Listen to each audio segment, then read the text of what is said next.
Ce journal vous est offert par le FPI, Fonds de promotion de l'industrie, votre partenaire privilégié pour la réussite de vos projets.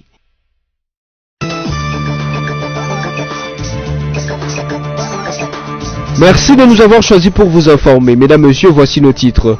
La gratuité de l'enseignement des bases dans les différentes écoles publiques sur toute l'étendue du territoire national est sur le point de devenir effective. Les travaux de la table ronde nationale et relative ont démarré ce jeudi 22 août 2019. En attendant les conclusions de ces assises, le gouvernement de la République a supprimé tous les frais payés par les parents et demande aux établissements ayant perçu ces frais de bien pouvoir les restituer à leurs propriétaires. Et puis, c'est une démonstration de popularité qu'a fait Moïse Katumbi Chapwe lors de son arrivée le mercredi 21 août 2019 à Likasi dans le Haut-Katanga. Accueilli par une foule immense, le président de la plateforme politique Ensemble pour le changement a tenu un meeting sur place où il a réitéré son appartenance à l'opposition républicaine qui consiste à applaudir si nécessaire et à condamner ce qui ne marche pas dans les pays. Enfin, la journée internationale des minorités victimes de violences religieuses a été célébrée pour la première fois ce 22 août 2019 à travers le monde. De sources crédibles nous renseignent qu'il y a aujourd'hui à travers le monde près de 2 millions de chrétiens qui sont démunis et persécutés. La gratuité de l'enseignement de base dans les différentes écoles publiques sur toute l'étendue de la RDC est sur le point de devenir effective pour le gouvernement congolais. Les travaux de la table ronde nationale y relative ont démarré ce jeudi 22 août 2019.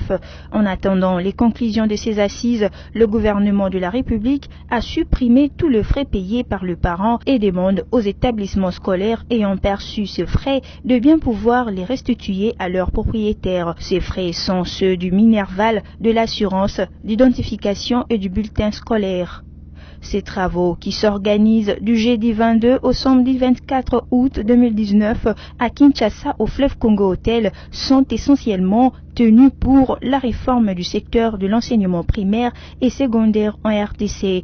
D'après le ministre ad intérim de l'EPSP, Emery Okudji, la gratuité de l'éducation sera effective à Kinshasa et dans toutes les différentes provinces de la République. Le frais de fonctionnement seront alloués mensuellement aux écoles publiques, le bulletin scolaire, le frais scolaire et le réajustement des salaires des enseignants seront pris en charge par le gouvernement congolais, a-t-il ajouté lors de son allocution dans une conférence de presse tenue à Kinshasa le mercredi 21 août 2019. Par ailleurs, Emery Okudji a confirmé que cette gratuité sera effective à partir de cette nouvelle année scolaire. Les amples précisions de cette réforme seront données à partir de conclusions de la deuxième table ronde nationale en cours. Le gouverneur de la ville-province de Kinshasa a depuis ce 20 août opéré un changement à la tête de certaines municipalités de la capitale. En effet, 8 bourgmestres ont été permutés ainsi qu'un bourgmestre adjoint. Mais ce geste de Gentini Ngobila a en un rien de temps récolté une pluie de réactions dont la majorité condamne cette démarche. Jonas Tchombela de la nouvelle société civile souligne qu'il s'agit là d'une violation de la procédure ou d'une confusion des rôles. Nommé ou permuter le bourgmestre n'est pas de la compétence du gouverneur, mais plutôt du chef de l'État. Je pense qu'il a des services qui le communiquent. Nous sommes en train d'observer son comportement. Peut-être que c'est avec son consentement. Personne ne le sait. Pour le moment, nous ne pouvons rien dire, mais tout ce que nous attendons, c'est la réaction de la présidence qui confirme ou qui infirme. Son silence, nous allons l'observer, comme nous sommes dans la surveillance de la gouvernance. Peut-être que c'est avec sa complicité, on peut le comprendre. Si ce n'est pas avec sa complicité, nous estimons que lui et Chantilly ont violé les lois de la République. Parce qu'il y a des choses qui relèvent réellement de sa compétence et de son initiative. Et il n'y a que lui qui peut prendre l'initiative. Si ce n'est pas le cas pour le moment, nous observons. Parce que ça a été décrié par tout le monde, y compris le président de l'Assemblée provinciale de Kinshasa qui lui a demandé de surseoir. Donc nous continuons à observer. D'abord, ils ont nié qu'il n'y avait pas ces documents. Après, il y avait le directeur du cabinet qui a démenti. Du coup, il est surgi. Voilà la gouvernance de la République à ce niveau de l'État. À chacun son travail, les choses doivent être claires et bien faites. C'est le vœu de Jonas Tchombela qui tient au développement de la République dans l'intérêt du peuple. plan numérique national, on en parlait encore, ce plan sur les télécoms et numérique du président de la République, Félix Antoine Tshisekedi Tshilombo, qui devrait booster le développement numérique de la République démocratique du Congo à l'horizon 2025.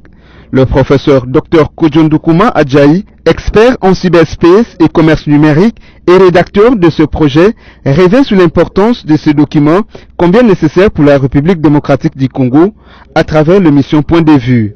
Il n'y a rien de politique, c'est vraiment de l'expertise pure. Donc il y a 4 piliers de ce plan d'action. C'est le pilier infrastructure, le pilier contenu, le pilier usage applicatif et le pilier gouvernance, régulation. Et donc il y a des axes dedans qui vont permettre le cadrage du numérique. On a très peu de temps, je dirais simplement l'un des apports de ce plan national du numérique, c'est celui de définir le numérique c'est quoi. Tout le monde parle du numérique, mais ça fait 15 ans. Je n'ai entendu personne définir le numérique. Donc le numérique dans ce document, c'est la télécommunication du son, ça veut dire la téléphonie et la radiophonie. C'est la télécommunication de l'image, ça signifie l'audiovisuel. C'est la télécommunication des données, ça signifie la téléinformatique. À cela, vous ajoutez les objets connectés, l'Internet des choses, l'intelligence artificielle et l'informatique embarquée. Ça signifie tout ce qui est dispositif informatique dans un instrument industriel. Donc déjà avec ce cadrage, il y aura demain des plans d'action et des projets bancables qui amèneront un développement numérique dans le pays. Ce document permettra de matérialiser la vision du chef de l'État sur les nouvelles technologies de l'information et de la communication, qui est celle de faire du numérique congolais un levier d'intégration, de bonne gouvernance, de croissance économique et de progrès social. C'est une démonstration de popularité qu'a fait Moïse Katumbi Chapoué lors de son arrivée le mercredi 21 août 2019 à la ville de Likasi dans le Haut-Katanga.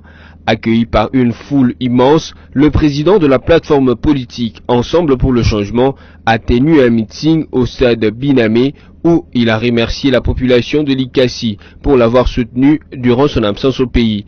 Il a également pris la balle au bond pour réitérer son appartenance à l'opposition républicaine qui consiste à applaudir si nécessaire et à condamner ce qui ne marche pas dans le pays. Durant son speech, Moïse Katumbi a aussi mis en garde contre toute tentative de révision de la Constitution. Il s'est de rappeler que depuis son retour au pays par Lubumbashi au mois de mai 2019, après 3 ans d'exil, le chairman du TP Mazembe a promis de faire une tournée à travers le pays. Histoire de dire merci à ceux qui l'ont soutenu pendant tout ce temps qu'il a passé à l'extérieur du pays. Une 3e personne atteinte de la maladie à virus Ebola est décédée mercredi 21 août dernier à Mwenga, premier territoire du Sud Kivu attaqué par le virus mortel. C'est le gouverneur du Sud Kivu, Teyongwa Bidje Kassi, qui a annoncé ce décès depuis Tchoé, où il séjournait dans le cadre d'une sensibilisation de la population à s'impliquer dans la riposte contre Ebola. Mercredi, le ministère de la Santé a reporté 4 cas confirmés depuis la déclaration de l'épidémie à Tchoé, Mwenga, entité située à une centaine de kilomètres de Bukavu, chef-lieu du Sud Kivu. Des équipes de riposte sont déjà déployées sur terrain pour la recherche des cas contacts de la dame qui aurait importé le virus à Mwenga après son séjour à Beni, l'épicentre de l'épidémie. S'en suivra leur vaccination. Face à la déclaration de cette épidémie d'Ebola à Mwenga, le Rwanda avait décidé de fermer ses frontières aux ressortissants de ce territoire frontalier. Mais la mesure n'a duré que 4 jours car le Rwanda a de nouveau rouvert ses postes de frontières après les menaces de réciprocité de la part des autorités congolaises. C'est à l'occasion de la journée internationale de la mode le 21 août de chaque année qu'un défilé de mode a été organisé par le professionnel de la mode de la République démocratique du Congo à l'esplanade du ministère de la Culture et des Arts située sur le boulevard du 30 juin. Plusieurs personnalités ont pris part à cet événement, notamment la représentante de la première dame, Madame Cathy Mazouni, la ministre de la Culture et des Arts, Astrid Madia et tant d'autres. À cette occasion, la ministre qui a pris la parole devant des stylistes regroupés au sein du mouvement J27 a affirmé que la mode fait de nos jours une partie intégrante de l'industrie créative et constitue le fer de lance de l'économie mondiale. C'est avec un grand plaisir, vu l'importance de cette journée, que je vous accueille à l'esplanade du ministère de la Culture et des Arts. Je tiens à vous saluer très chaleureusement, Madame la représentante de la première dame de la République démocratique du Congo, ainsi que tous les organisateurs de cet événement. Nous pouvons aujourd'hui qu'il est temps que la République démocratique du Congo défende sa mode au monde et démontre sa capacité de se réformer et de répondre aux attentes des usagers de la mode.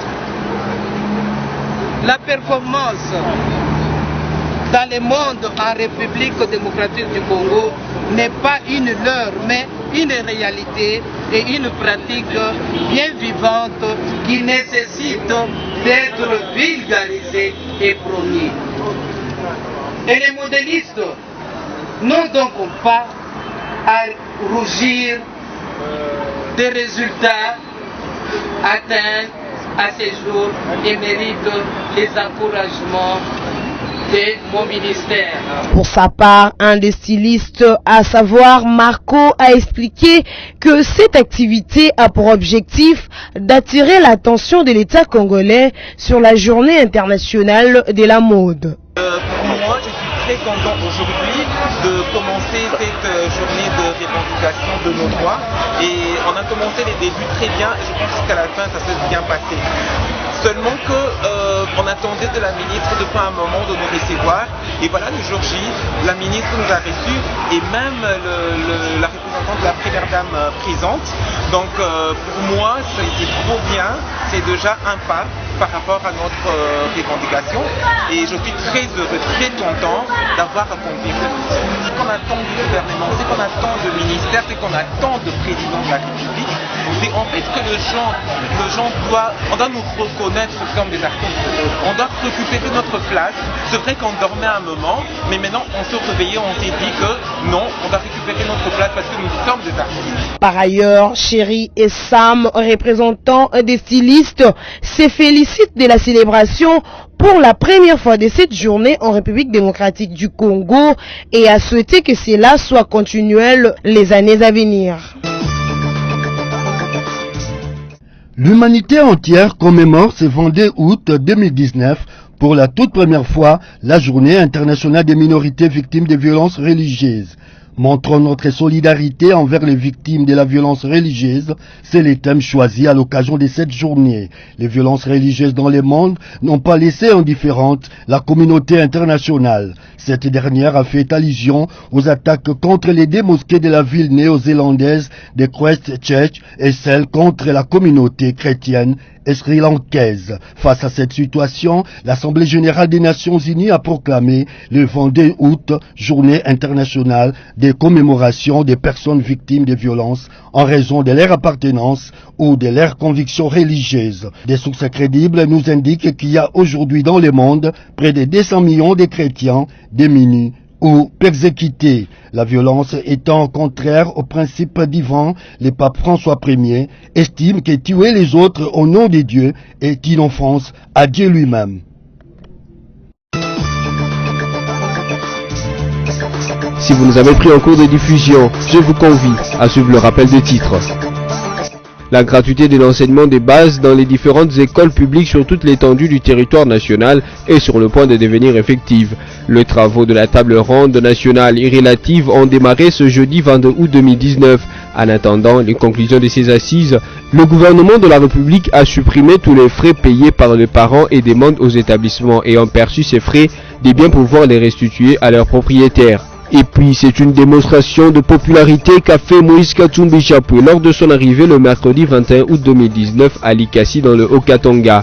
Accueilli par une foule immense, le président de la plateforme politique Ensemble pour le changement a tenu un meeting sur place où il a réitéré son appartenance à l'opposition républicaine qui consiste à applaudir si nécessaire et à condamner ce qui ne marche pas dans les pays. Enfin, la journée internationale des minorités victimes de violences religieuses a été célébrée pour la première fois ce 22 août 2019 à travers le monde. Des sources crédibles nous renseignent qu'il y a aujourd'hui à travers le monde près de 2 millions de chrétiens qui sont démunis et persécutés. Ainsi s'achève cette session d'information. Tout le plaisir a été pour nous. Merci et bonne suite de programme sur BSC TV.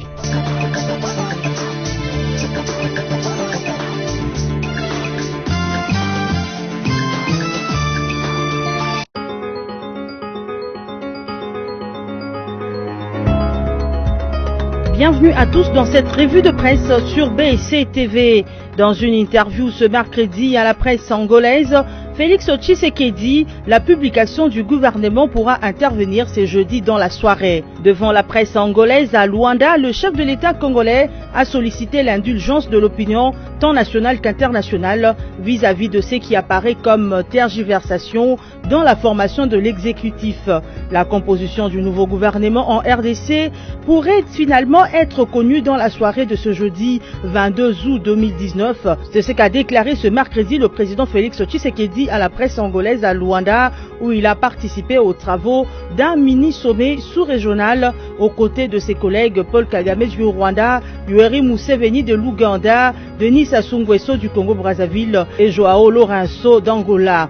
Le chef de l'État congolais souligne cependant que tout dépendra de l'appréciation qu'il aura faite de la dernière mouture qui lui sera présentée aujourd'hui jeudi par le Premier ministre Sylvain Ilunga Ilunkamba. Je reçois le Premier ministre demain avec la dernière mouture qui devait intégrer le nom d'une composante. Si tout va bien, alors la publication du gouvernement pourrait intervenir le soir de ce même jeudi, précise le président congolais, avant d'affirmer qu'il est juste une question d'heure. Interrogé sur la réaction du grand retard mis dans la formation de l'exécutif de coalition, Félix Tshisekedi précise que le temps consacré dans les discussions a été l'occasion pour les deux forces politiques coalisées de mieux se connaître et avoir le même entendement du programme de gestion commune de la Respublica gouvernement. Lisons à présent la radio Okapi.net qui écrit « Leila Zerougui, le terrorisme doit être combattu, vaincu et les victimes doivent être réhabilitées ». Leila Zerougui, représentante spéciale du secrétaire général des Nations Unies en RDC, a affirmé ce mercredi 21 juillet que le terrorisme doit être combattu et vaincu. Elle s'est exprimée au cours d'une brève cérémonie commémorative à Kinshasa à l'occasion de la journée internationale de souvenir en hommage aux victimes du terrorisme. La chef de la MONUSCO a à cette occasion rappelé le devoir des souvenirs et d'assistance des Nations Unies à toutes les victimes du terrorisme et elle a assuré que les auteurs de ces violences ne resteront pas impunis. Chutant par actualité.cd, Ituri, le pré-cantonnement de miliciens FRPI, plus de 700 combattants déjà enregistrés en 2 semaines, c'est les titres. L'armée rapporte qu'elle n'éprouve aucune résistance dans les processus de pré-cantonnement de miliciens de la force de résistance patriotique de l'Ituri, amorcé le 10 août dernier au village Azita, près de Gueti, dans les territoires d'Irimou. L'opération se déroule pacifiquement, a dit actualité.cd, le porte-parole de l'armée. Jusqu'au mercredi 21 août, au total, 710 combattants étaient précantonnés, y compris leur chef Mbadou Richard. L'enregistrement continue dans les sites à Ziba.